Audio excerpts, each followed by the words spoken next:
আমিরাতের golden visa পেলেন সুনামগঞ্জের বিপ্লব। আমাদের বিডি স্টার টিভির স্টাফ রিপোর্টার মোহাম্মদ আব্দুল মুকিত জানান, সংযুক্ত আরব আমিরাতের বিশিষ্ট ব্যবসায়ী ও সংগঠক বিপ্লব চন্দ্র সরকার বিনিয়োগ ক্যাটাগরিতে আমিরাত সরকারের 10 বছর মেয়াদী গোল্ডেন ভিসা পেয়েছেন। গত সোমবার 18 আগস্ট 2025 দুবাইতে এ সম্মানের অধিকারী হন। বিপ্লব চন্দ্র সরকার বাউল শিল্পী মরহুম শাহ আব্দুল করিমের স্মৃতি বিজড়িত সুনামগঞ্জ জেলার শাল্লা উপজেলার ডুমরা গ্রামের বাসিন্দা যোগেশ চন্দ্র সরকার ও গীতারানী সরকার দম্পতির 3 সন্তানের মধ্যে সবার বড় তিনি। পারিবারিকভাবে স্ত্রী সন্তানসহ আমিরাতে বসবাস করছেন তিনি। বিপ্লব চন্দ্র সরকার 2009 সালে আমিরাতে পাড়ি জমান।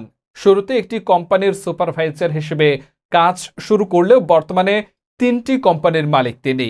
বর্তমানে 70 জনেরও অধিক শ্রমিক কাজ করছেন তার কোম্পানিতে। আমি আসছি 2009-তে আমি একটা কোম্পানিতে আসছিলাম। তো আমি প্রায় 11 বছরের মতো জব করি। জব করার পরে আমি 2021-এ আমি একটা কোম্পানি ওপেন করি। তো 21-এর পর থেকে এখন পর্যন্ত আমার আরও 2টা ওপেন হয়েছে, 3টা টোটাল 70 জনের মতো মানুষ আছে। আর কোম্পানি আসলে বৃদ্ধি করার জন্য চেষ্টা করলেও বাংলাদেশি শ্রমিক না থাকায়, বাংলাদেশি শ্রমিক না আসাতে ইচ্ছা থাকা সত্ত্বেও বৃদ্ধি করা যাচ্ছে না। আমি চাই আমাদের কূটনৈতিক তৎপরতা বাড়িয়ে ভিসাটা ওপেন হোক। আর যদি ভিসা ওপেন নাও হয়, অ্যাটলিস্ট এখানে যারা আছে ট্রান্সফারটা যেটা চালু হয়। তার প্রতিষ্ঠিত কোম্পানিগুলো হলো তারিক আল বায়ান টেকনিক্যাল সার্ভিস, তারিক আল নাদা টেকনিক্যাল সার্ভিস ও বিপ্লব চন্দ্র সরকার টেকনিক্যাল সার্ভিস LLC। বিপ্লব চন্দ্র সরকার বলেন, ইচ্ছে থাকা সত্ত্বেও বাংলাদেশ শ্রমিক নিয়োগ দেওয়া যাচ্ছে না। বাংলাদেশ থেকে দক্ষ শ্রমিক পাঠাতে পারলে বাংলাদেশি শ্রমিকদের মান উন্নয়ন হবে।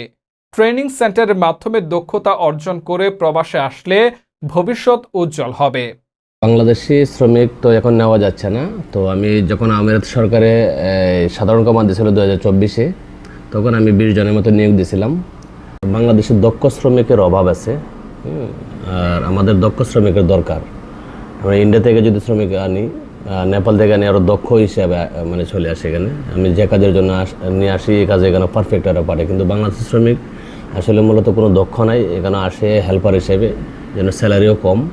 আমি চাই বাংলাদেশের শ্রমিকগুলো দক্ষ হিসেবে এখানে আসতো। দক্ষ হিসেবে আসতে গেলে বাংলাদেশে অবশ্যই ট্রেনিং সেন্টার খুলতে হবে। ট্রেনিং করে আসলে এখানে অবশ্যই ওদেরকে স্যালারিও বেশি হবে। ভিসা বন্ধ থাকায় অনেক সমস্যার সম্মুখীন হচ্ছেন প্রবাসী বাংলাদেশিরা। নতুন ভিসা, ভিজিট ভিসা, পারিবারিক ভিসা বন্ধ। এদিকে ভিসা স্থানান্তরের সুযোগ না থাকায় যোগ্য ও দক্ষ শ্রমিক মালিকানা পরিবর্তন করতে পারছেন না। কারণ আপনি একটা লাইসেন্স ওপেন করলেন, লাইসেন্স ওপেন করলে সাধারণত এক কান্ট্রিতে, যেমন ইন্ডিয়ান আপনি ঢাললেন 10টা, কিন্তু 5-6টার পরেই ভিসা আর নিচ্ছে না। তো এই ক্ষেত্রে আদার কান্ট্রি যাচ্ছে। তো আদার কান্ট্রি আপনি হয়তো নেপাল থেকে আনবেন, পাকিস্তানের ভিসাও বন্ধ, আর না হলে আপনি আফ্রিকা থেকে আনতে হবেন।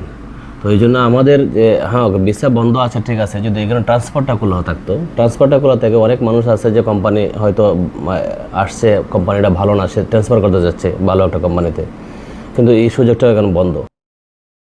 ভিসা স্থানান্তর সহ ভিসার সমস্যার সমাধানে আমিরাতের সাথে কূটনৈতিক প্রচেষ্টা অব্যাহত রাখতে হবে এবং পাশাপাশি বাংলাদেশে দক্ষ শ্রমিক গড়ে তুলতে হবে।